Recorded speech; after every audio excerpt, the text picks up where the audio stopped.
Graham. An imprisoned pastor's wife pleads with Congress not to forget her husband. Nagmeh Abedini's husband, Saeed, is jailed in an Iranian prison, and she made an appeal at a hearing on Capitol Hill Thursday. And afterwards, she sat down exclusively with our John Jessup to share how the struggle has affected the family and strengthened their faith in God. Nagmeh Abedini describes herself as a normal, everyday mom, but for the past year and a half, her life has been anything but. It's just reassuring to know there's people standing with you. And really, this hearing today was one of those moments where I knew I was not alone. There was people in our government standing with me. Last summer, during a trip to launch an orphanage for young, unwanted girls in Iran, her husband, Pastor Saeed Abedini, was arrested and charged with threatening Iran's national security. But the real crime, according to his family and attorneys, is something most of us take for granted: his religious faith. In 2000, Abedini left Islam to become a Christian. He has been beaten and tortured, and with his health declining, he's now serving an 8-year sentence in a prison reserved for the country's most violent criminals. I know where he's at. I know the government can't take the one thing he has, and that's his faith in Jesus. His wife made the trek from their home in Idaho to testify on Capitol Hill, telling lawmakers she felt forsaken by her own government when the U.S. failed to demand Saeed's release as part of the recently brokered nuclear deal with Tehran.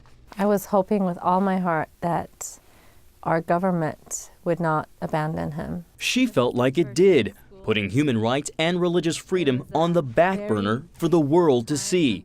Lawmakers expressed outrage. We're hoping the administration will take the cue from the wife, Mrs. Abedini, and from those who are concerned, including both sides of the aisle, to step up, to do more.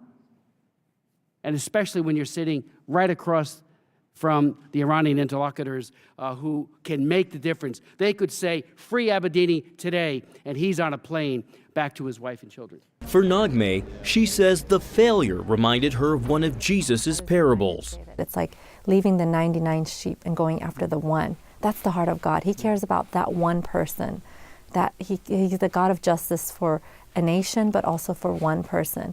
And I pray that God gives whoever is, be it President Obama or Secretary of State John Kerry or whoever it is around them that's making that decision, that they would get the heart of God. With 2 young kids, Rebecca and Jacob, she says it gets especially tough during birthdays and special occasions.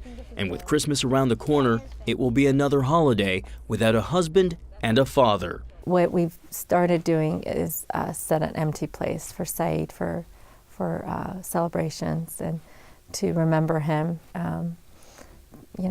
Remembering him, praying for him. Through it all, Nagmeh has been encouraged by the prayers and support of fellow believers and human rights advocates.